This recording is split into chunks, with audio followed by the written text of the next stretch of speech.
করুণা পাও তুয়ে কেউ না নিতাই গৌরচন্দ্র।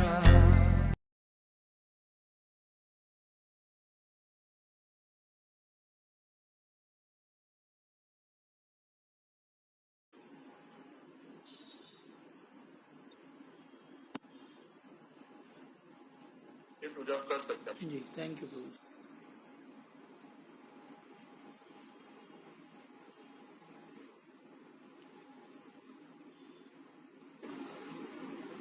आप सभी का हार्दिक स्वागत है और इस भगवत गीता के सेशंस में हम तृतीय अध्याय तक पहुंच गए हैं, जिसका शीर्षक है कर्मयोग। पहले मंगलाचरण मेरे साथ दोहराइए। ओम अज्ञानतिमिरन्धस्य ज्ञानाञ्जनशलाकया चक्षुरुन्मिलितं येन तस्मै श्रीगुरुवे नमः। श्रीचैतन्यमनोभीष्टं स्थापितं येन भूतले स्वयं रूप कदा मह्यं ददाति स्वपदान्तिकम्। वन्देऽहं श्रीगुरो श्रीयुतापदकमलं श्रीगुरुन् वैष्णवांश्च। श्रीरूपं साग्रजातं सगण रघुनाथान्वितं तं सजीवं साद्वैतं सावधूतं परिजनसहितं कृष्ण चैतन्यदेवं श्रीराधाकृष्णपदां सहगण ललिता श्रीविशाखान्वितांश्च। नमो विष्णुपदाय कृष्णपृष्ठाय भूतले श्रीमते भक्तिवेदान्त स्वामिनिति नामिने। नमस्ते सारस्वते देवे गौरवाणी प्रचारिणे निर्विशेष शून्यवादी पाश्चात्य देश तारिणे। वाञ्छाकल्पतरुभ्यश्च कृपा सिन्धुभ्यैव च पतितानां पावनेभ्यो वैष्णवेभ्यो नमो नमः। नमो महावदन्याय कृष्णप्रेमप्रदायते कृष्णाय कृष्णचैतन्य नाम्ने गौरत्विषे नमः।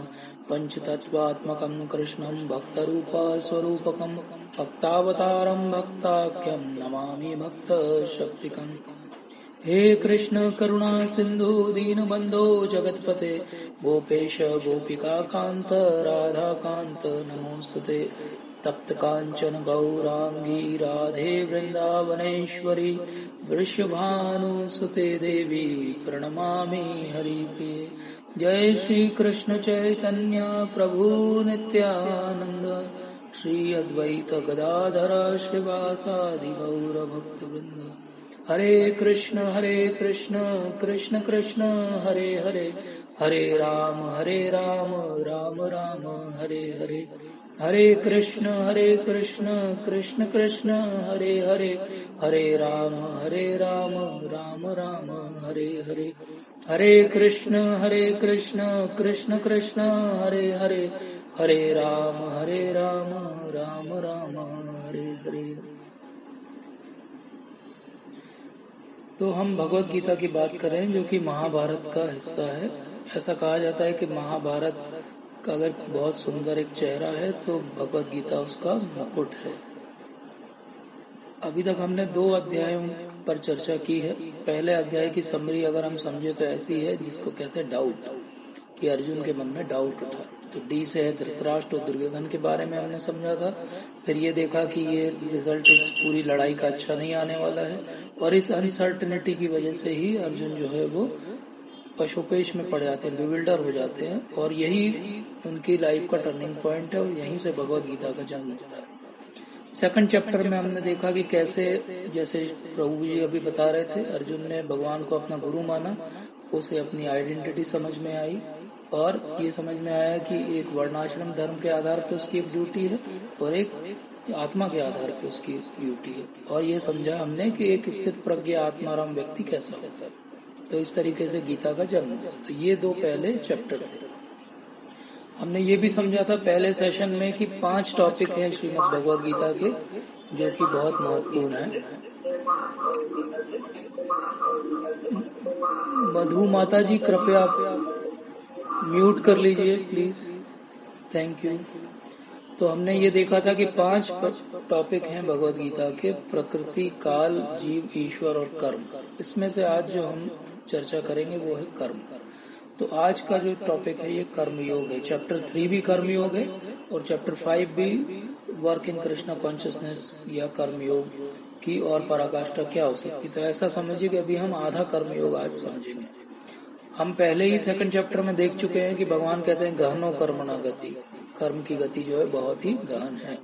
तो ये सारे जो टॉपिक हैं एक्चुअली फाइनली ईश्वर के लिए हैं। तो प्रकृति, जीव, काल, कर्म सब जो है ईश्वर के लिए होना चाहिए, इसको भी आज हम समझेंगे। तो अभी तक अर्जुन ने आर्मी को देखा है, वो जो है विषाद में भर गए हैं। फिर उन्होंने कुछ कारण गिनाए और इस कारण से वो जो है इंडिसिसिव हो गए कि मैं क्या करूं, और वो फिर फाइनली भगवान कृष्ण के सामने सरेंडर कर देते हैं। भगवान अपना उपदेश चालू करते हैं। भगवत गीता में कई प्रकार के योग की बात हुई है। आज जो योग की बात हम करेंगे वो है कर्म योग। इसके अलावा भक्ति योग, ज्ञान योग, राजयोग, हठ योग, अष्टांग योग, इनकी भी आगे के सत्रों में चर्चा करेंगे। अगर चैप्टर 3 को देखा जाए तो पहला सेक्शन है पहले 2 श्लोक, जिसमें अर्जुन अपने प्रश्न पूछते हैं। अर्जुन को कुछ डाउट आ गया है अभी तक भगवान से जो सुना है उससे, और उन्होंने ये कहा है कि अगर आप बुद्धि को सकाम कर्म से श्रेष्ठ समझते हैं तो आप क्यों कह रहे हैं कि मैं इस युद्ध में लड़ूं। और आपके जो ऐसे उपदेश हैं जिनके बहुत सारे अर्थ निकल सकते हैं, उनको बोलते हैं व्यामश्र, अनेकार्थक, कि बहुत सारे जो अर्थ निकल रहे हैं, तो मुझे ये बताइए कि मेरे लिए क्या अच्छा होगा।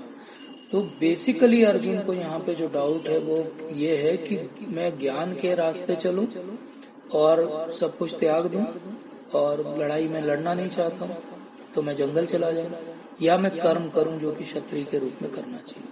तो बेसिकली ये टसल जो है ये बुद्धि वर्सेस सकाम कर्म की है। तो बुद्धि जो है वो आगे जीतेगी कि सकाम कर्म, और भगवान किसकी अनुशंसा करेंगे, इसको हम आज समझेंगे। तो पहले ही सेकंड चैप्टर के 2.49 श्लोक में भगवान ने कहा है, भगवान ने खुद कहा है कि भाई आप जो है ऐसे कोई भी एक्शन से बचो जो कि एबोमिनेबल हो, मतलब कि जो कि गलत हो। तो इसके लिए क्या करना है, हमारे बुद्धि को हमें सही जगह लगाना है। अर्जुन ने इसका अर्थ ये निकाला कि अच्छा मतलब कि लड़ाई नहीं करना है, क्योंकि लड़ाई करने पे तो मेरे हिसाब से वो अच्छी एक्टिविटी नहीं है, उसके कई कारण भी वो देते हैं।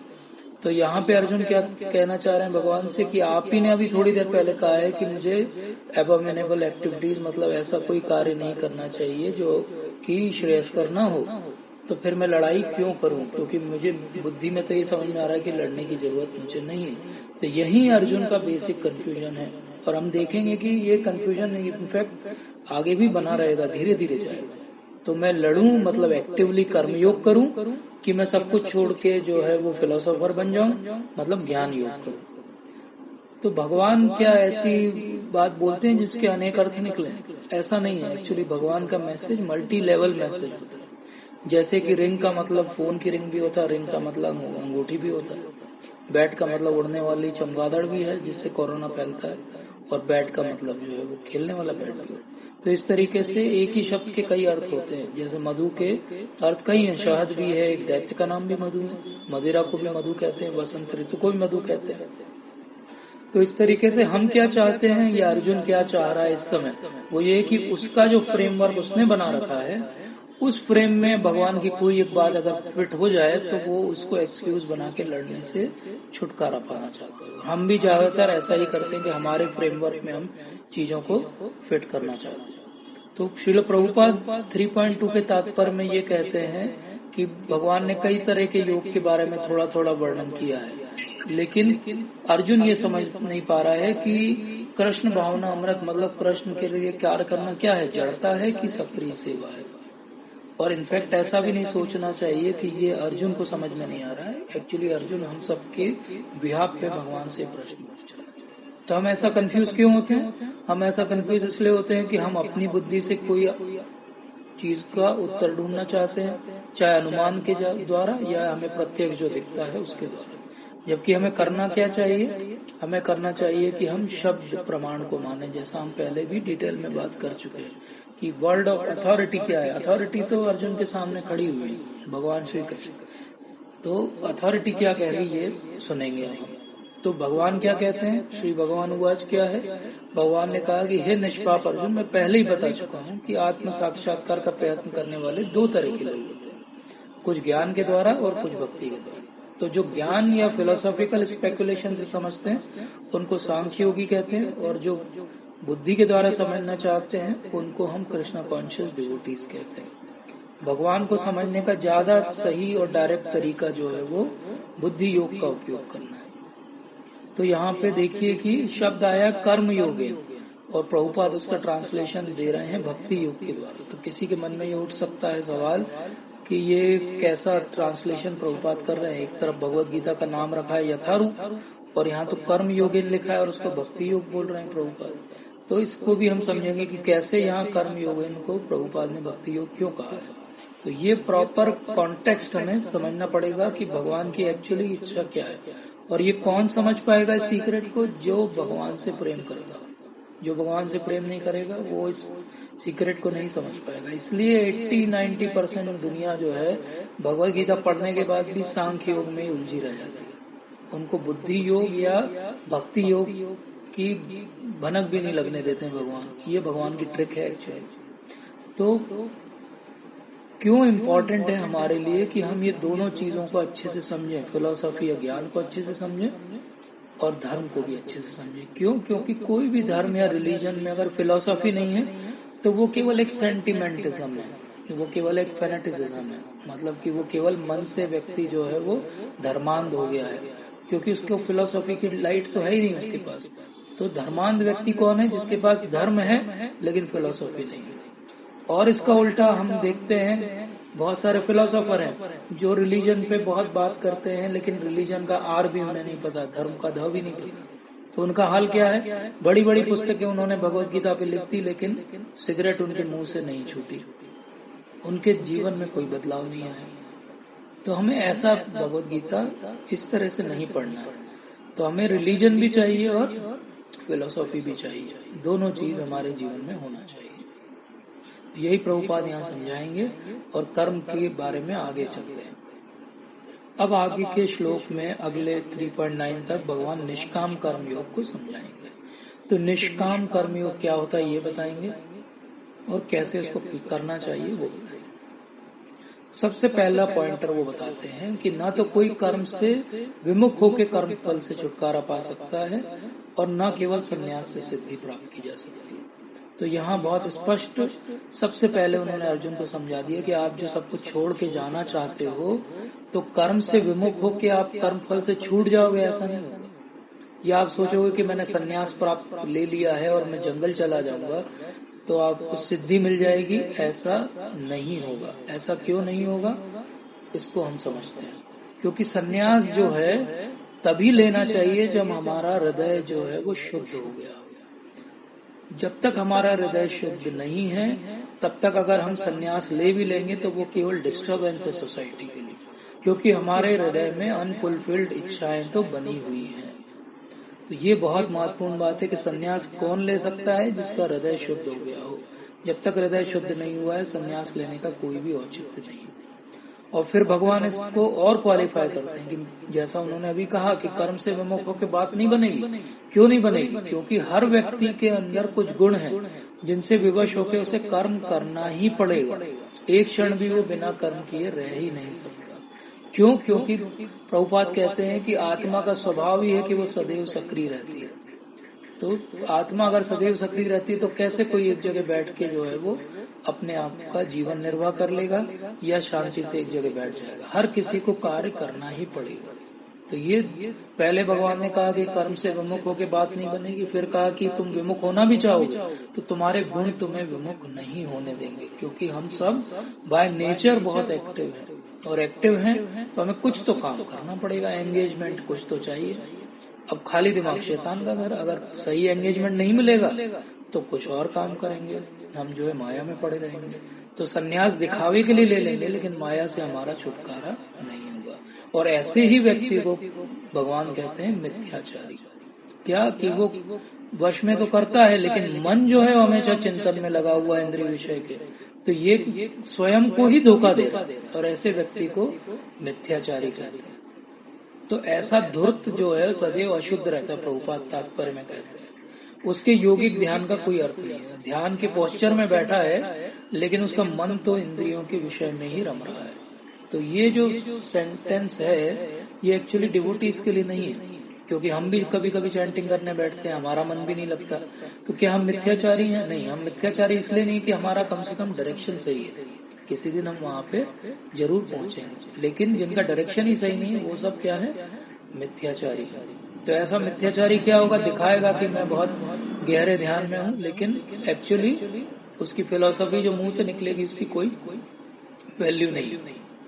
इससे ज्यादा अच्छा है कि वो वर्णाश्रम में रह के अपनी इंद्रियों की तृप्ति के लिए जो धार्मिक उपाय हैं वो करें।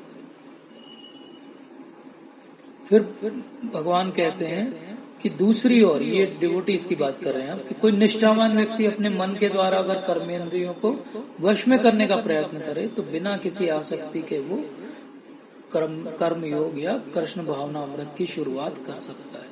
तो ये उस धूर्त व्यक्ति से ज्यादा अच्छा है। प्रभुपाद अपने तात्पर्य में कहते हैं कि एक ये फॉल्स गुरु है जो बैठा है पोस्चर में, लेकिन पूरे समय पैसा पैसा पैसा, कितने लोग आए, धनम जन्म सुंदरम, यही सोच रहा है। उससे ज्यादा अच्छा व्यक्ति ये है जो कम से कम दिखावा नहीं कर रहा है, चाहे वो स्वीपर है लेकिन वो अपने काम में नियुक्त है। तो धार्मिक रूप से और भगवान की नजर में इस व्यक्ति के जो कर्म कर रहा है अपना, उसकी ज्यादा वैल्यू है बजाय कोई धूर्त बाबा के। और इसी की पुष्टि जो है वो भागवतम के अंदर भी होती है कि अगर कोई एक बार भक्ति की शुरुआत कर दे तो उसके बाद जो है वो जो भी सारे कार्य करेगा वो सब जो है भक्ति हो जाएंगे। और अगर कोई भक्ति की शुरुआत ही ना करे तो चाहे वो कितने भी अच्छे तरीके से लोकाचार के कार्य करे या एथिकल मॉरल दिखे, लेकिन इसकी मॉरलिटी और एथिक्स की कोई भी वैल्यू नहीं है। इसलिए भगवान अर्जुन को समझाते हैं कि तुम अपना नियत कर्म करो, क्योंकि कर्म न करने से कर्म करना श्रेष्ठ है। और फिर उसको क्वालिफाई करते हैं कि कर्म के बिना तो तुम शरीर का भी निर्वाह नहीं कर पाओगे। तो तुम क्षत्रिय हो, क्षत्रिय का धर्म क्या है? लड़ाई करना। तुम गृहस्थ हो, गृहस्थ और सेना नायक हो, तो उसके लिए क्या करना पड़ेगा? अपने धार्मिक जो भी नियम है उनका पालन करो। इसलिए प्रिस्क्राइब ड्यूटीज को फॉलो करना हम सबका कार्य है, सब भगवान यहाँ समझा रहे हैं। पर कैसा कार्य करना चाहिए? श्री विष्णु के लिए यज्ञ के रूप में कर्म करना चाहिए। नहीं तो क्या होगा? अगर हम ऐसा नहीं करेंगे तो कर्म से हम इसी जगत में बनते जाएंगे। तो किसकी प्रसन्नता के लिए अपना कार्य करो? श्री विष्णु की प्रसन्नता के लिए कार्य करो। श्रील प्रभुपाद तात्पर्य में बताते हैं यज्ञो वे विष्णु, मतलब कि जो भी यज्ञ है वो इवेंचुअली विष्णु के लिए ही होते हैं, क्योंकि फाइनली उनका सब जो है रिजल्ट है वो विष्णु ही देंगे, और जो भी हम ऑफर करेंगे वो भी फाइनली विष्णु के पास ही पहुंचेगा। तो इसलिए यज्ञ करो। कैसा यज्ञ करो? कृष्ण या विष्णु के लिए यज्ञ करो। अगर ऐसा करोगे तो वापस भगवान के धाम जा सकते हो। अगर ऐसा नहीं करोगे तो यहीं पे बर्थ और डेथ की साइकिल संसार में भटकते रहोगे। अब इसके बाद अगला सेक्शन भगवान बताते हैं कर्म कांड के बारे में। हमने पिछले चैप्टर में भी कर्म कांड के बारे में थोड़ा सा समझा था, फिर से भगवान यहाँ कर्म कांड की बात लेकर आ रहे हैं। अब ये देखना है कि हमने पिछली बार समझा था, हमने हायर की समझी थी कि कर्म कांड नीचे है, कर्मयोग ऊपर है। तो कोई बात करेगा, कहेगा कि पहले भगवान ने कर्मयोग सिखा दिया, आप कर्म कांड क्यों सिखा रहे हैं? तो भगवान यहाँ पे लीनियरली नहीं चल रहे हैं, लेकिन जो कॉन्सेप्ट दे रहे हैं वो लीनियरली चलेंगे। लेकिन यहाँ पे पहले कर्म की बात कर दी ताकि अर्जुन को मोटिवेट करने लड़ने के लिए, और अब कर्म कांड के बारे में बताएंगे। तो अब हम आते हैं कर्म कांड से कैसे कर्मयोग तक पहुंचा जाता है। ये थर्ड सेक्शन है इस चैप्टर में। तो इसके लिए क्या कहते हैं कि जब सृष्टि शुरू हुई तभी प्रजापति ने बोल दिया कि विष्णु के लिए सब जो है वो आहुति करेंगे, और इस तरीके से देवता और मनुष्यों के बीच में एक बहुत अच्छा आदान प्रदान रहेगा, और सबको जो वस्तुएं चाहिए वो प्राप्त हो सकेगी। तो इस तरीके से ब्रह्मा जी ने ये बोल दिया कि वेदों की रचना कर दी, वेदों में सारे सैक्रिफाइसेस बता दिए, और उन्होंने बता दिया कि इसको अच्छे से जो भी तपस्या करनी है, जो भी यज्ञ करना है वो केवल विष्णु के लिए करना है। अब जो कलयुग है उसमें हम बहुत बड़ी तपस्या यज्ञ नहीं कर सकते, तो कलयुग के लिए जो धर्म है युग धर्म है, और जो यज्ञ है वो है संकीर्तन। तो क्यों यज्ञ करना है? यज्ञ इसलिए करना है, कर्म कांड क्यों करते हैं लोग? ताकि देवता प्रसन्न होंगे, देवता प्रसन्न होंगे तो इनको जो आवश्यकता है मनुष्य को, वो आवश्यकताओं को पूरी करेंगे। तो इस तरीके से ये क्या कहा गया, इसको सकाम कर्म कहा गया, क्योंकि हमारी कोई इच्छा है। सकाम कर्म, सकाम मतलब साथ में, काम मतलब कामना, हमारी कोई इच्छा है कर्म करने में, इसीलिए इसको सकाम कर्म कहा गया। तो सकाम कर्म करेंगे तो क्या लाभ होगा? जो भी देवता इंचार्ज हैं अलग अलग वस्तुओं के, वो हमें वस्तुओं की सप्लाई निर्बाध रूप से करते रहेंगे। और इसके बाद अर्जुन ये डाउट दे सकता है भगवान को कि मुझे तो कोई यज्ञ नहीं करना, मुझे किसी देवता को प्रसन्न नहीं करना, मैं तो जंगल जा रहा हूँ, मैं क्यों ये सब सोचूं, मैं क्यों से ये सब सुनूं? तो भगवान इसको और डीप ले जाते हैं। वो कहते हैं कि जो भगवान के भक्त होते हैं वो सभी पापों से मुक्त हो जाते हैं, क्योंकि वो यज्ञ में अर्पित हुए भोजन प्रसाद को ही खाते हैं। और जो लोग इंद्रिय सुख के लिए भोजन बनाते हैं वो निश्चित रूप से पाप खाते हैं। तो यहाँ भगवान ने और स्पष्ट कर दिया कि केवल ये नहीं कि आपको सप्लाई चाहिए इसलिए देवताओं को प्रसन्न करो, आप सप्लाई के लिए बॉदर्ड नहीं हो, आपको अनलिमिटेड सप्लाई मिली हुई है, तो भी अगर आप बिना ऑफर किए, बिना भगवान को अर्पित किए अगर उसको ग्रहण करोगे तो आप क्या हो? पापी हो। कैसे पापी हो? इसलिए पापी हो क्योंकि जो आप अन्न खा रहे हो वर्षा से उत्पन्न हुआ है, और वर्षा जो है वो यज्ञ करने से होती है, और यज्ञ जो है नियत कर्मों से उत्पन्न होता है। तो ये भगवान ने यहाँ पे एक यज्ञ की साइकिल हम सबको सिखाई। तो जो ये बात को समझेगा यज्ञ की साइकिल को, उसको थैंकफुल होना पड़ेगा कि वर्षा समय पे हुई, सूरज समय पे निकला, इसलिए मुझे अन्न मिला, इसलिए मैं जीवित हूँ, इसलिए मैं भोग कर पा रहा हूँ। सकाम कर्मी को ये बात समझनी पड़ेगी। और अगर वो ऐसा नहीं करेगा तो वो केवल पाप खा रहा है। और प्रभुपाद तात्पर्य में लिखते हैं कि वो केवल पापी नहीं है, वो चोर भी है, क्योंकि बिना पूछे किसी का कोई वस्तु ले लेना और उसका उपभोग करना चोरी की श्रेणी में आता है। तो वो न केवल पापी है बल्कि चोर भी है। तो जो भी भगवान को बिना अर्पित किए कोई भी वस्तु ग्रहण कर रहा है वो पापी भी है और चोर भी है। ऐसा भगवद गीता में भगवान ने स्पष्ट कहा है। और ये कहाँ से आ रहा है? ये सब वेदों में दिया हुआ है कि अलग अलग वस्तुओं के लिए अलग अलग प्रकार के यज्ञ हैं, और यज्ञ चक्र का पालन करने से ही जो है वो जीवन की संतुष्टि होगी और आगे भी जीवन की उन्नति होगी। तो जैसा कि हम समझे कि पूरी तरीके से हमको किस पे डिपेंड करना है? विष्णु पे डिपेंड करना है। इसीलिए विष्णु को कहा जाता है यज्ञ पुरुष। तो यज्ञ जो है डेमिगॉड्स या देवताओं के लिए, देवता अलग अलग वस्तुओं को कंट्रोल करते हैं। अब अगर हम बिना पूछे खाएंगे तो हम पाप कर रहे हैं और चोरी कर रहे हैं। अगर हम भगवान को ऑफर करके, अर्पित करके खाएंगे तो श्रील प्रभुपाद अपने तात्पर्य में बताते हैं कि वो ऐसा ही है जैसे वैक्सीन लगाना। तो हमने जो पाप आने वाले थे उस अन्न को उपभोग करने से, वो सारे पापों के विरुद्ध हमने वैक्सीन लगा ली। वैक्सीन क्या है? सिंपल है। वैक्सीन है कि भगवान को एक बार अर्पित कर दीजिए। वैक्सीन सिंपल है। आपको कोई चीज का उपयोग करना है, जो उसका ऑनर है रियली, उससे पूछ लीजिए ये मैं आपका सामान ले लूं, वो ओके कर देगा तो आप चोर नहीं है, आप पापी नहीं है। आपने बिना पूछे लिया, आप पापी हैं। तो ये सब वेदों के अंदर बहुत डिटेल में दिया गया है। तो वेद जो है वो कर्म को भी सिखाते हैं, अकर्म को भी सिखाते हैं और विकर्म को भी सिखाते हैं। कर्म जो है साधारण एक्टिविटी, रेगुलेटेड एक्टिविटी हो गई, जब वो भगवान के लिए की जाए तो वो अकर्म बन जाती है। और जो वेदों के आधार पे कार्य ना किए जाएं उन सबको बोला जाता है विकर्म। तो इंद्रिय तुष्टि के लिए जो भी कार्य किए जाएं वो सब होते हैं विकर्म। तो ऐसी एक यज्ञ की साइकिल भगवान ने हमें समझाई कि ये जो ग्रेन्स हैं ये आते हैं रेन्स से। तो ग्रेन्स कम फ्रॉम रेन्स और रेन्स कम फ्रॉम यज्ञ। यज्ञ come from doing prescribe duties. Prescribe duty कहाँ है? वेदों में है। वेद कहाँ से आए? भगवान श्री कृष्ण से आए। तो पर्पस हमारी लाइफ का क्या है? भगवान को प्रसन्न करना। बेस्ट प्रोसेस इसके लिए क्या है? भक्ति करना। बेस्ट यज्ञ क्या है? संकीर्तन। और बेस्ट मंत्र क्या है? हरे कृष्ण कृष्ण कृष्ण हरे हरे, हरे राम राम राम हरे हरे।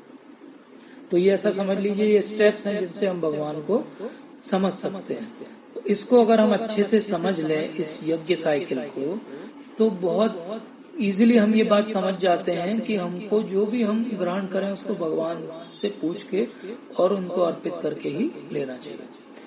और ये एक्चुअली यही देवी वर्णाश्रम धर्म का कॉन्सेप्ट है। देवी वर्णाश्रम धर्म का कॉन्सेप्ट है कि हर व्यक्ति अपने एप्टीट्यूड, अपने नेचर के हिसाब से अपना कार्य चूज करे। वो जन्म के आधार पे ना हो, वो कर्म के आधार पे हो, गुणों के आधार पे हो। और फिर उसके बाद जैसे जैसे वो उस चीज में पारंगत होता जाए तो वो अपना जो भी उसने उससे पाया है उसको यज्ञ के रूप में भगवान को अर्पित करे। जो भी कर्म करे वो भगवान के लिए करे।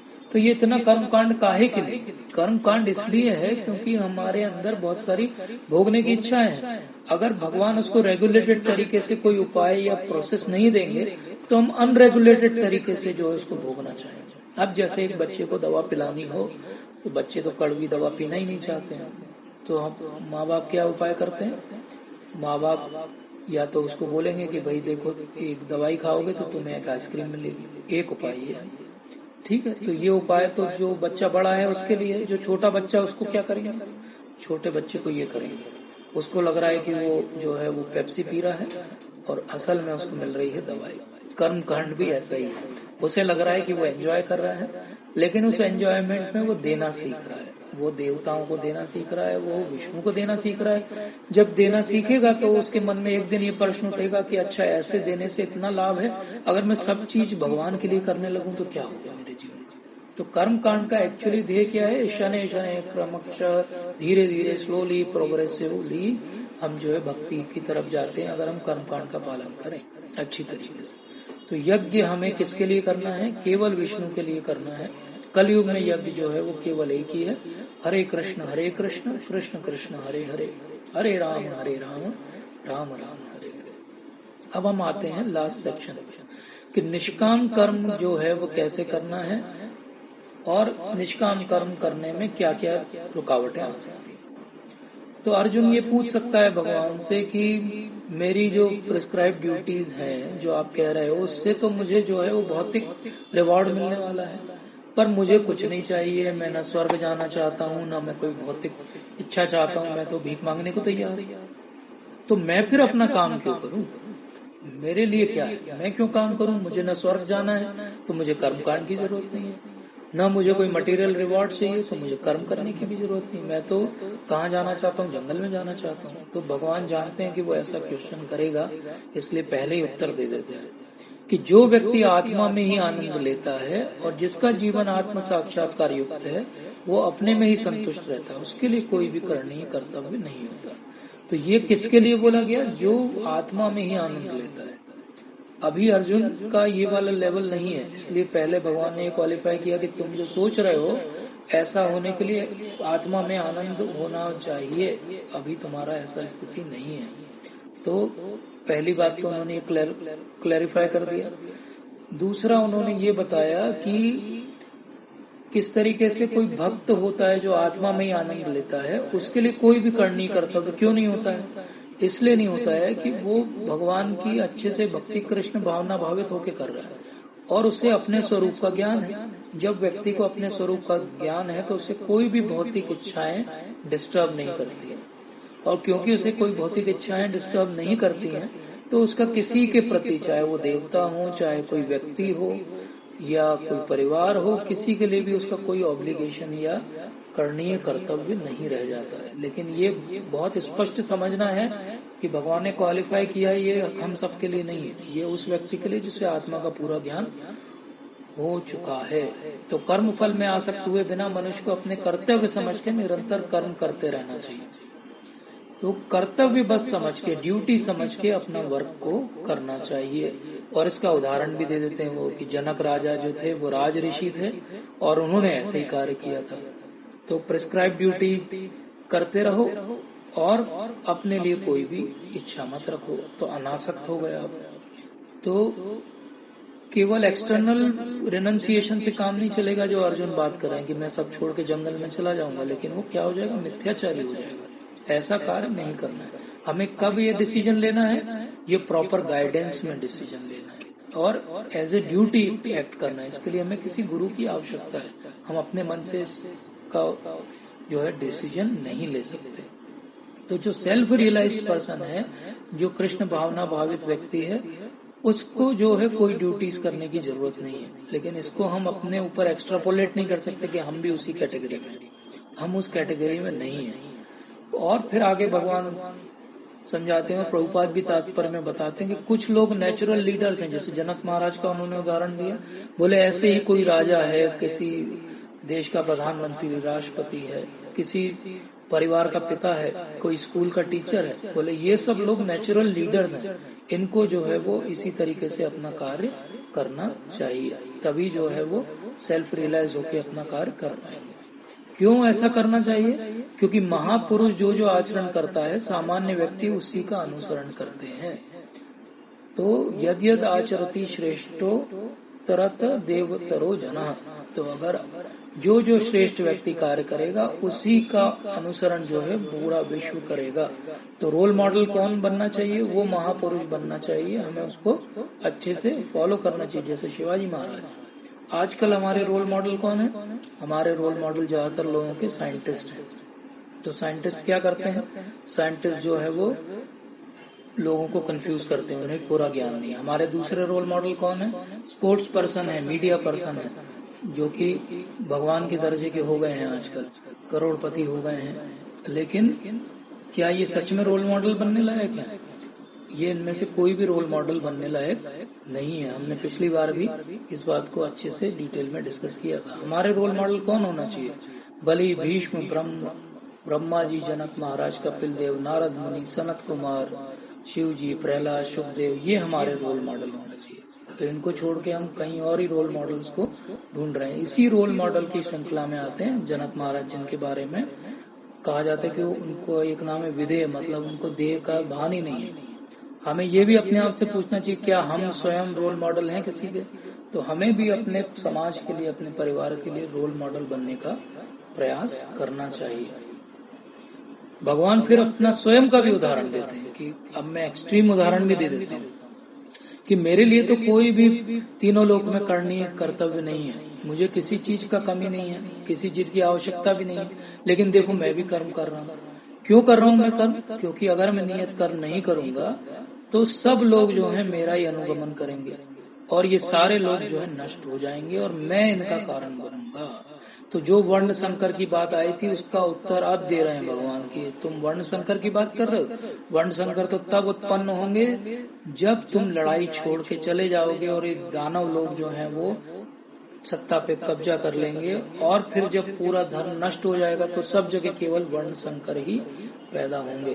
तो यहाँ पे उसका उत्तर देते हैं कि किस तरीके से आपको अपने नियत कर्म करना चाहिए, क्योंकि भगवान स्वयं भी नियत कर्म करते हैं। लेकिन फिर प्रश्न उठता है कि बहुत सारे भगवान ऐसे भी कर्म करते हैं जो हमारी समझ के परे होते हैं, हमें समझ में नहीं आता है। तो ऐसा काम क्यों करते हैं भगवान? फिर चोरी क्यों करते हैं भगवान? फिर रासलीला क्यों करते हैं? तो लोगों को लगता है कि ठीक है, भगवान ने चोरी की, मैं भी चोरी कर सकता हूँ, भगवान ने रासलीला की, मैं भी कर सकता हूँ। लेकिन ये समझना है कि भगवान ये सब कहाँ कर रहे हैं? वृंदावन में कर रहे हैं। वहाँ पे प्रेम का आदान प्रदान हो रहा है, इसलिए वो ऐसा कर रहे हैं। वहाँ पे कोई मुंडेन मॉरलिस्ट की वैल्यू नहीं है, वहाँ पे अलग ही पराकाष्ठा है। लेकिन ये सब करने के पहले भगवान ने क्या उठाया था? गोवर्धन उठाया था। अगर हम में से किसी को भी भगवान की बाकी चीजों को फॉलो करना है तो हमें सबसे पहले क्या करना चाहिए? गोवर्धन उठा के देख लेना चाहिए। अगर हमसे उड़ जाए तो ठीक है, कोई बात नहीं। ऐसे ही बहुत सारे लोग हैं जो शिव जी का नाम लेके गांजा भांग पीते रहते हैं, ड्रग्स लेते रहते हैं, शिव जी का टी शर्ट पहन के टैटू बना के घूमते रहते हैं। उन सबसे पहले पूछना चाहिए कि थोड़ा सा पॉइजन लेंगे क्या? थोड़ा पॉइजन लेके देखिए। उन्होंने तो समुद्र भर के पॉइजन पिया था, थोड़ा आप भी पी के देखिए। अगर आप जीवित रहें उसके बाद जो ड्रग्स लेना आप ले सकते हैं। इसी तरह भगवान क्यों कह रहे हैं कि मैं अनुकरणीय काम करता हूँ? क्योंकि जब वो द्वारका में तो वो ऐसा कोई भी कार्य नहीं करते। द्वारका में वो बिल्कुल अच्छे से गृहस्थ के रूप में जीवन जी रहे हैं। नारद मुनि आए तो देख के अचंभित रह गए। तो इस तरीके से सारे वर्णाश्रम के रूल्स को वो फॉलो कर रहे हैं। तो द्वारका में बात अलग है, वृंदावन में बात अलग है। तो इस तरीके से अज्ञानी जन जो है फल की आसक्ति के लिए कार्य करते हैं, लेकिन विद्वान जनों को क्या चाहिए कि वो अनासक्त होकर जो है वो कार्य करें। तो कोई परफेक्ट से परफेक्ट व्यक्ति भी हो जाए अपने जीवन में, उसे लगने लगे कि मैं तो बिल्कुल परफेक्ट भक्त बन गया हूँ, तो भी उसे भगवान का एग्जाम्पल याद रखना चाहिए कि भगवान स्वयं भी जो है वो सारे शास्त्रों के हिसाब से ही कार्य कर रहे हैं। ऐसा नहीं कि वो उनसे बंधे हुए हैं, लेकिन वो कर रहे हैं। तो जैसे वो कर रहे हैं वैसे हमें भी करना चाहिए, तभी हम सेल्फ रियलाइज बन पाएंगे। अगर हम ऐसा नहीं करेंगे, हम अपने ही इंद्रिय तृप्ति में लगे रहेंगे, तो वो केवल हम इग्नोरेंट पर्सन ही बन के रह जाएंगे। और एक और टिप दे रहे हैं भगवान कि विद्वान व्यक्ति को ये भी चाहिए कि जो सकाम कर्म में अज्ञानी पुरुष लगे हुए उनको रोके नहीं, क्योंकि उनको रोक देगा तो क्या होगा, वो एक लैडर से बेचारे सीढ़ी से ऊपर चढ़ रहे थे, उनको हमने कंफ्यूज कर दिया। तो जो सकाम कर्म मतलब कर्म कांड में लगे हैं उनको रोकने की जरूरत नहीं है, वो धीरे धीरे ऊपर चढ़ के भक्ति में पहुंचेंगे। हाँ, उनमें से कोई अगर फेवरेबल है तो उसे हम बता सकते हैं। तो जो अज्ञानी है उसको वेद पढ़ने दीजिए, धीरे धीरे वेदों के आधार पे, कर्मकांड के आधार पे ऊपर चढ़ेगा, उसे डिस्टर्ब करने की जरूरत नहीं है। और ऐसा क्यों होता है, क्योंकि अहंकार के प्रभाव से जब समस्त कर्मों का कर्ता व्यक्ति अपने आप को मान लेता है, जबकि सारे कार्य जो है वो 3 गुण कर्म है, तो हमें लगता है कि हम सब कुछ अपने हिसाब से कर रहे हैं, अपनी इच्छा से कर रहे हैं। एक्चुअली प्रकृति क्रियमाणानि गुणे कर्माणि सर्वस्य, तो प्रकृति जो है वो क्रियामान होके सब कर्म हमसे कराती है और हमें लगता है कि हम खुद कर रहे हैं। हम तो एक्चुअली 3 गुणों की कठपुतली हैं, 3 गुण हमें नचाते रहते हैं और हमें लगता है कि हम अपना कार्य कर रहे हैं। तो जो इस तरीके से कर्म और सकाम कर्म के भेद को जानता है वह कभी भी अपने आप को इंद्रियों में और इंद्रिय तृप्ति में नहीं लगाता है, ऐसा भगवान स्पष्ट समझाते हैं, बहुत लॉजिकल भी है। तो जो सकाम कर्मी है वो अपने खुद के सेंस ग्रेटिफिकेशन के लिए कार्य करता है, और जो निष्काम कर्मी है वो भगवान के सेटिस्फेक्शन के लिए कार्य करता है।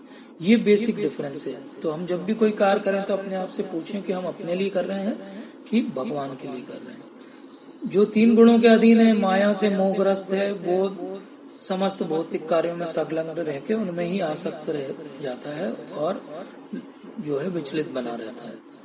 जो अज्ञानी है उसका अंत में क्या होगा, वो नष्ट हो जाएगा।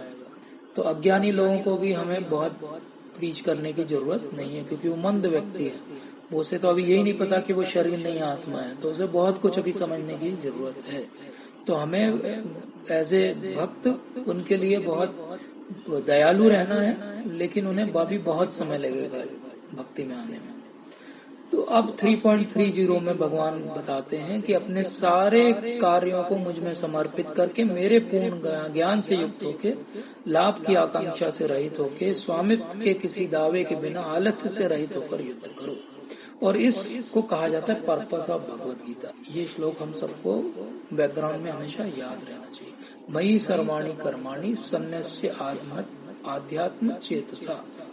तो ऐसा डिसिप्लिन हमें अपने अंदर रखना पड़ेगा, तभी हम जो है भगवान की भक्ति में आगे बढ़ पाएंगे। तो पर्पस क्या है भगवान का भगवत गीता बोलने का, कि सारे कार्यों को मेरे लिए करो, आलस्य से रहित होकर केवल युद्ध के लिए युद्ध करो, खुद अपना कोई भी प्रॉपर्टीशिप उसमें नहीं लगाओ कि ये मेरा है ये मेरा नहीं है, और मेरे बारे में पूरा ज्ञान प्राप्त करो, और इस तरीके से बिना प्रॉफिट के डिजायर के आगे बढ़ो। तो ये ज्ञान कैसे प्राप्त करें, इसके लिए भगवान अगले चैप्टर में फिर हमें बताएंगे कि ज्ञान कैसे प्राप्त किया जाएगा भगवान के बारे में। तो इस तरीके से जो संसार में कुछ भी मेरा नहीं है, सब वस्तुएं परमेश्वर की हैं, और इसमें से कुछ भी अगर मैं बनाता भी हूँ या कुछ बदलता भी हूँ तो वो केवल भगवान की एनर्जी ट्रांसफॉर्म हो रही, मैंने कुछ भी नहीं बनाया है। इसको जो समझता है वो हमेशा प्रसन्न रहेगा, क्योंकि वो ये समझ गया है कि वो भगवान का दास है। और जो इस बेसिक छोटी सी बात को नहीं समझेगा, डिसिप्लिन को नहीं समझेगा, वो हमेशा दुखी रहेगा। तो इसलिए ईर्ष्या रहित होके श्रद्धा पूर्वक जो पालन करेगा वो सकाम कर्मों के बंधन से मुक्त हो जाएगा। तो भगवान ने 2 टिप दी, एक फेथ रखना है और एक ईर्ष्या नहीं करनी है। तो एक विश्वास श्रद्धा रखनी है और एक ईर्ष्या नहीं करनी है। लेकिन जो ईर्ष्या वर्ष ये जितना भगवान ने समझाया इसका पालन नहीं करेगा, तो चाहे उसके पास कितना भी ज्ञान हो, कितनी भी सिद्धि हो, वो पूरा नष्ट हो जाएगा।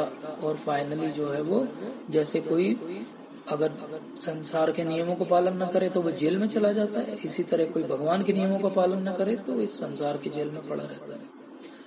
इसके बाद आता है कि ज्ञानी पुरुष भी अपनी प्रकृति के अनुसार प्यार करता है, क्योंकि सभी प्राणी 3 गुणों से प्राप्त अपनी प्रकृति का ही अनुसरण करते हैं। तो भला दमन से क्या हो सकता है? तो निग्रह किम करिष्यति, मतलब निग्रह से क्या होगा? तो निग्रह का क्या अर्थ होता है? निग्रह मतलब रोकना, अपने पास रख लेना। तो निग्रह क्या कर पाएगा? निग्रह कुछ भी नहीं कर पाएगा। अब कुछ लोग क्या करते हैं, इस पूरे श्लोक को, इस कॉन्टेक्स्ट को किसी को नहीं समझते हैं, वो इतना बस याद कर लेते हैं कि निग्रह किम करिष्यति, तो निग्रह क्या करेगा? तो वो बोल देते हैं अनलिमिटेडली एंजॉय करो, जस्ट डू इट, क्योंकि निग्रह मतलब रोकने से तो वैसे भी कुछ भी नहीं होने वाला, जबकि हमें ऐसा नहीं सोचना चाहिए। प्रत्येक इंद्रिय और उसके विषय से संबंधित राग द्वेष को व्यवस्थित करने के नियम होते हैं, ऐसे वशीभूत नहीं होना चाहिए, क्योंकि आत्म साक्षात्कार के मार्ग में ये अवरोध है। तो हमें ये भी समझना चाहिए कि ये सारे राग द्वेष को व्यवस्थित करने के, एडजस्ट करने के नियम है, उन नियमों के हिसाब से हमें समझना चाहिए। केवल दमन करने से कुछ भी नहीं होगा। इसीलिए भगवान समझाते हैं कि अपने नियत कर्मों को करो, चाहे दोषपूर्ण ढंग से भी करो, चलेगा, और पराये कर्मों को बहुत अच्छे से भी करोगे तो भी वो भयावह ही हो जाएगा। तो किसी और की ड्यूटी मत एक्सेप्ट करो। तुम्हें अभी रिनंसिएशन या वैराग्य नहीं लेना है, वैराग्य की ड्यूटी तुम अपने ऊपर मत लो। तुम एक क्षत्रिय हो, तुम्हें लड़ने की ड्यूटी जो है अपने ऊपर लेना चाहिए। तो भगवान का इंस्ट्रक्शन क्या है? अपनी प्रिस्क्राइब ड्यूटी को पालन करो। तो प्रिस्क्राइब ड्यूटी को अच्छे से पालन करेंगे तभी जो है हम भगवान की भक्ति में धीरे धीरे आगे बढ़ेंगे। तो अब अर्जुन के मन में आता है कि ठीक है, आज से आपने जो समझाया मैं अपनी ड्यूटी करूंगा, लेकिन मेरे अपने अटैचमेंट है, एवर्जन्स हैं, चलो मैं शास्त्रों के हिसाब से वो भी करने का प्रयास करूंगा, लेकिन फिर भी मैं फेल हो जाता हूँ। तो मैं फेल क्यों हो जाता हूँ? तो न चाहते हुए भी मैं पाप करूंगा, मैं क्यों प्रेरित होता हूँ? ऐसा क्यों लगता है मुझे कि बलपूर्वक मुझे उसमें लगाया जा रहा है? तो इसको भगवान क्या समझाते हैं कि क्या कोई फोर्स से हमें लगा रहा है, बलपूर्वक लगा रहा है? तो ऐसा हमें हमेशा लगता है, हम सबके भी इच्छा आती है। कई बार हम बहुत कुछ पढ़े हुए रहते हैं, लेकिन जब मौका आता है तो हम भी डिस्टर्ब हो जाते हैं। तो मन में आता है कि एकदम क्या हुआ, ये गुण मेरे ऊपर हावी क्यों हो गए? तो इसका कारण बताते हैं भगवान की रजोगुण से जो काम उत्पन्न होता है, वो काम ही बाद में क्रोध का रूप धारण करता है और सर्वभक्षी पापी शत्रु है। तो इस तरीके से क्या हो रहा है, ये जो रजोगुण और तमोगुण है, ये ही हमें डिस्टर्ब कर रहे हैं। काम ऐश क्रोध ऐश रजोगुण समुद्भव। तो ये जो उद्भव हो रहा है रजोगुण का, यही हमें डिस्टर्ब कर रहा है, ये हमारा एनिमी नंबर 1 है। तो क्रोध को स्पिरिचुअलाइज भी किया जा सकता है, जैसे हनुमान जी ने अपने क्रोध को स्पिरिचुअलाइज कर दिया और लंका को जला दिया। लेकिन हम ज्यादातर जो क्रोध करते हैं वो कब करते हैं? जब हमारी इच्छाएं जो है वो पूरी नहीं होती है।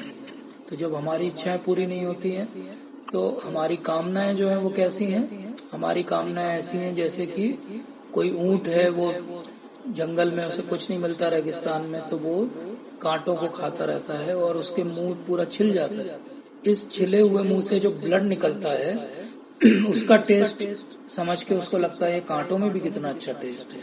तो ऐसे ही ये जो काम वासना है, काम का अर्थ यहाँ पे केवल स्त्री पुरुष का संबंध का काम नहीं है। काम का अर्थ होता है कि कोई भी इच्छा जो कि शास्त्रों के आधार पे ना हो, वो सब काम के रूप में आती है। तो स्टेजेस होते हैं काम वासना की।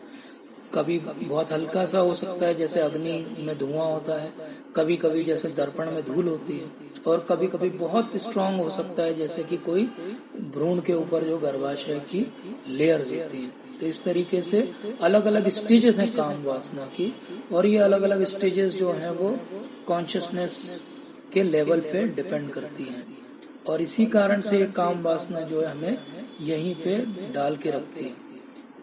तो ये जो काम वासना है, इसको अगर दूर करना है तो हमारी जो मनुष्य योनि हमें मिली है, यही एक उपाय है जिसमें हम इससे पार पा सकते हैं। बाकी जितनी योनियां हैं वो चेतना शून्य योनियां, उनमें हम इससे बाहर नहीं निकल सकते। तो अगर किसी एनिमी को जानना हो, सबसे पहले जानना पड़ेगा भाई रहता कहाँ है वो शत्रु। तो शत्रु कहाँ रहता है? इंद्रिय, मन और बुद्धि जो है इस काम के निवास स्थान है, और यहाँ पे वो क्या करता है? ज्ञान को ढक लेता है। तो ये इंद्रिय मन मतलब कि सेंसेस, माइंड, इंटेलिजेंस जो है इनको लस्ट या काम जो है ढक के रखता है, और ये हमारी सोल को जो है एक फॉल्स ईगो दे देता है। और वो सोल या आत्मा किससे आइडेंटिफाई करने लगती है? शरीर से। इसी को बोलते हैं फॉल्स आइडेंटिटी। तो ये मन, बुद्धि और ये सारे सेंसेस, ये सब ये सांख्य योग का हिस्सा है, ये सब जो है हमारे डिस्टर्ब है। और इसके बाद ये फॉल्स ईगो को इन्वॉल्व कर। तो एनिमी कहाँ कहाँ रह रहा है? इन 3 जगहों पे रह रहा है। इन तीनों जगह से एनिमी को हटाना पड़ेगा। लेकिन जब तक ये एनिमी वहाँ छुपा हुआ है, ये अपनी राजधानी बना लिया, बढ़िया आराम से जो है वो एंजॉय कर रहा है और हमसे हर कार्य करा रहा है जो उसको करवाना है। तो ऐसे लोग कैसे होते हैं? वो ये समझते हैं कि ये 3 धातुओं से बना जो शरीर है यही मेरा आत्मा है, ये जो स्वजन है यही मेरे जो है सब कुछ है, ये जन्मभूमि है यही सबसे पुण्य है। तो ऐसे व्यक्ति जो हैं वो तीर्थ स्थान भी जाता है तो वो स्नान करने के लिए जाता है, तो वो गधे या बैल से ज्यादा अच्छा नहीं है, ऐसा भागवतम कहती है। गो खरा मतलब कि वो गधे या बैल के जैसा व्यक्ति है, उसका जीवन जो है वो बहुत ज्ञान से परिपूर्ण नहीं है। अब फिर इसके बाद आगे भगवान बताते हैं कि ये काम वासना जो है, हमारी जो क्रोध है वो कहाँ से आता है। तो हम जब इंद्रिय विषयों का चिंतन करते हैं, ये हमने देखा था, तो हमारा उसमें या तो इच्छा हमारी पूरी होती तो हमारा लोभ बढ़ता जाता है। अगर हमारी इच्छा पूरी नहीं होती तो हमें क्रोध बढ़ता जाता है। लोभ हो या क्रोध हो, दोनों से मोह जो है बढ़ता जाता है। अगर लोभ आ गया तो हमारे अंदर एक अहंकार आ जाता है और हम जो है वो और ज्यादा पागल हो जाते हैं उस चीज के लिए। और फिर आखिरी में एक भय आ जाता है, अंदर एक भय बैठ जाता है कि अगर ये चीज चली गई मेरे पास से तो क्या होगा। इस तरीके से ये काम, क्रोध, लोभ, मोह, मद, मत्सर जो है वो हमें डिस्टर्ब करता रहता है। तो इसलिए क्या करना चाहिए? हमको शुरू में ही जो है इंद्रियों को वश करके इस काम को कंट्रोल करना चाहिए, जो हमने पिछले चैप्टर में भी समझा था कि थिंकिंग के लेवल पे, कंटेम्पलेशन के लेवल पे हमें कंट्रोल करना है। फीलिंग और एक्शन के लेवल पे बात हमारे हाथ से निकल चुकी होती है। तो इसलिए सेंसेस को रेगुलेट करने के लिए क्या करना पड़ेगा? सेंसेस को रेगुलेट करने के लिए काम को कंट्रोल करना पड़ेगा। काम क्या है? एक्चुअली ईश्वर से जो हमारा प्रेम है उसी का विकृत प्रतिबिंब है। ये 15 चैप्टर में भगवद गीता के और हम इस बात को समझेंगे। तो ये कहाँ से आ रहा है? ये काम भी भगवान के वहां से आ रहा है, लेकिन वो भगवान के प्रेम के रूप में था। और जब हम यहाँ पे आ गए तो वो वस्तुओं के प्रेम के रूप में हो गए। तो वस्तुओं के प्रेम को हम काम बोलते हैं। और भगवान से जब हम उनके धाम चले जाते हैं तो वो शुद्ध प्रेम है जो हम भगवान से कर सकते हैं।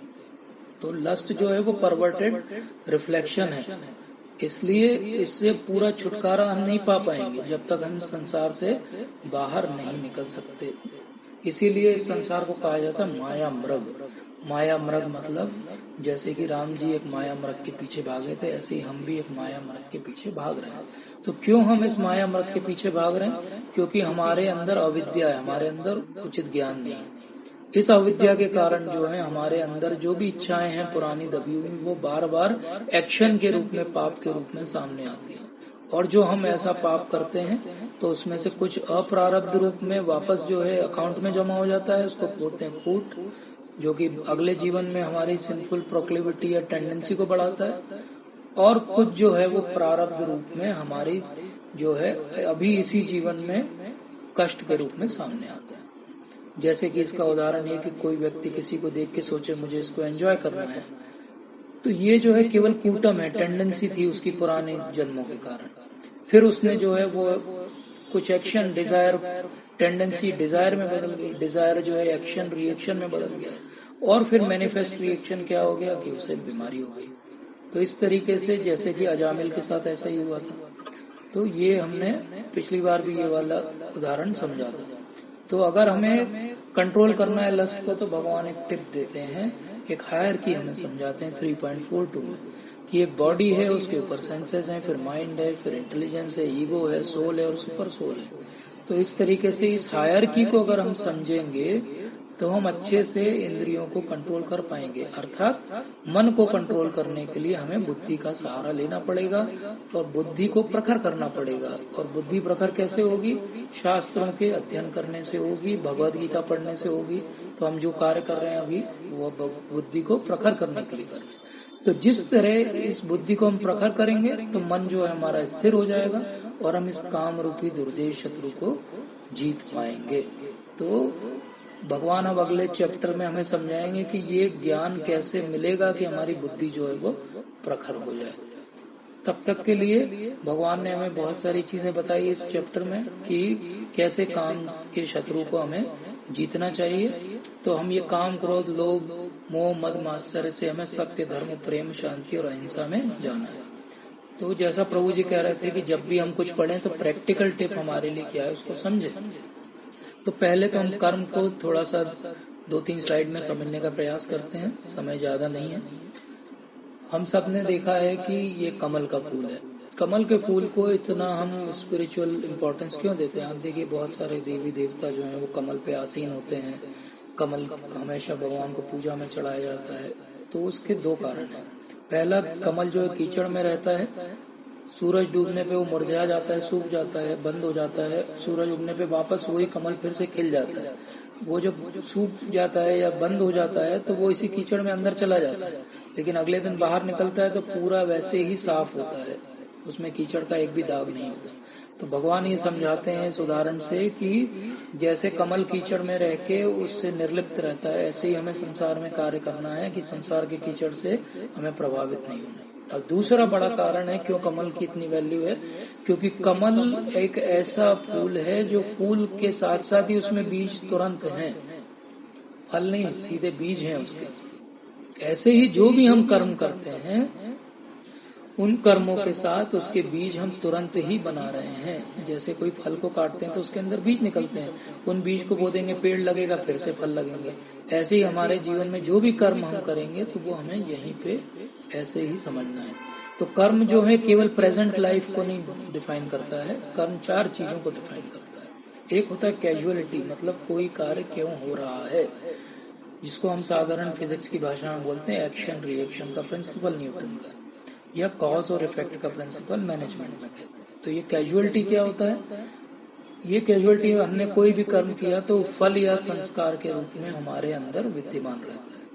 दूसरा कर्म का कार्य एथिसाइजेशन, मतलब कि हमारे इंटेंशन, हमारे एटीट्यूड्स, हमारे डिजायर, इच्छाएं सब जो है कर्म के आधार पर ही डिफाइन होती हैं, इसलिए कर्म को समझना बहुत जरूरी है।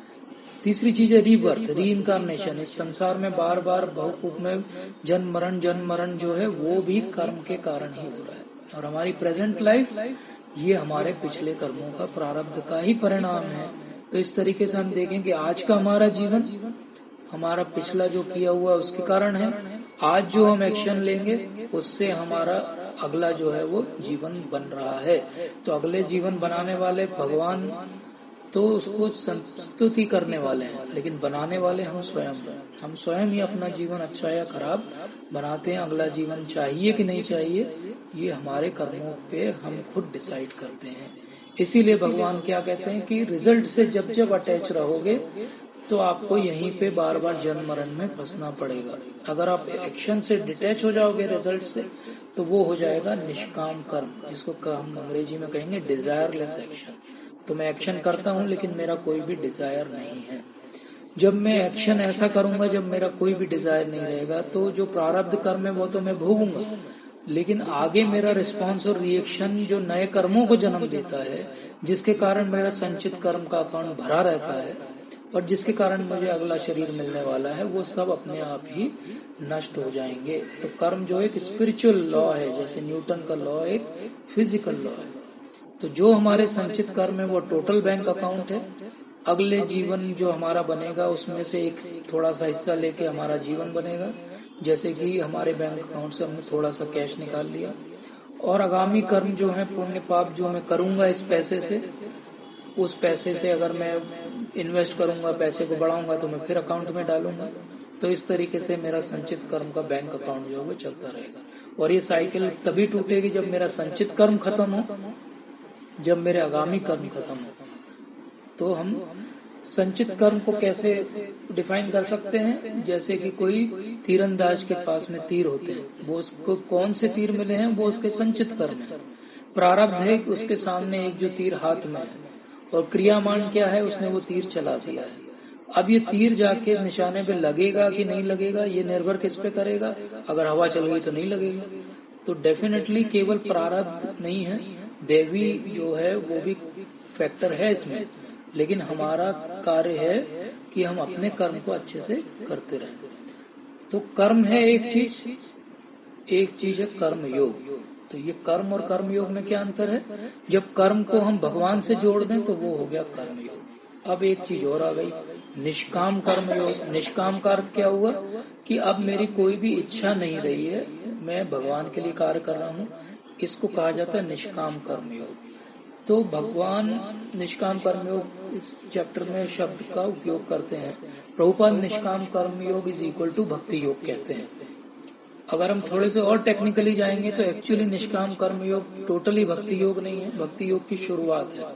क्योंकि निष्काम कर्म योग में व्यक्ति जो है निष्कामी है, मतलब उसकी कोई कामना नहीं है कर्म करने में, लेकिन अभी भी उसका भगवान से कोई अटैचमेंट नहीं है।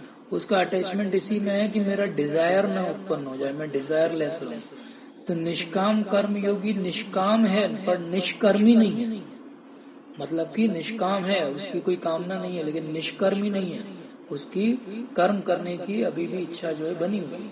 भक्ति योगी जो है वो एक्चुअली निष्काम कर्म योग के एक और ऊपर लेवल पे, वो भगवान से प्रेम के रूप में आदान प्रदान करता है। दूसरा जो सेक्शन है उसकी प्रैक्टिकल टिप क्या है? लस्ट को कैसे कंट्रोल करें। ये हम सबके लिए बहुत इम्पोर्टेंट है जीवन के लिए। तो हमने ये हायर की समझी भगवान से कि हमारा शरीर है, फिर उसके बाद हमारे इंद्रियां हैं, फिर मन है, बुद्धि है, अहंकार है, आत्मा है और जो है परमात्मा है। इस सीक्वेंस को याद रखिए। और जो हमने सेकंड चैप्टर में सीखा था कि इंद्रिय विषयों का चिंतन करने से आसक्ति होती है, उस आसक्ति से काम आता है। काम की पूर्ति नहीं होती तो क्रोध आता है, काम की पूर्ति हो तो मोह आ जाता है। दोनों तरीके से स्मरण शक्ति का विभ्रम होता है, मतलब हम शास्त्रों का पढ़ा हुआ भूल जाते हैं, हमारी बुद्धि नष्ट हो जाती है और हम वापस यहीं गिर जाते हैं। हम आसक्ति के लेवल पे इसको हैंडल करें तो आसानी से होगा। तो एक्चुअली ये भी बात समझना है कि जो काम है ये प्रेम नहीं है। प्रेम तो केवल कहाँ है? प्रेम केवल भगवान के पास है। बाकी सब जो संसार में है वो केवल काम वासना है। क्यों ऐसा है? क्योंकि प्रेम में व्यक्ति देता है और काम वासना में वो ये सोचता है कि कितना मैं छीन सकता हूँ, ले सकता हूँ। प्रेम में व्यक्ति रुकता है, वेट करता है। काम में व्यक्ति इम्पेशेंट होता है। प्रेम में व्यक्ति रिस्पेक्ट करता है, काम में व्यक्ति वायलेट करता है।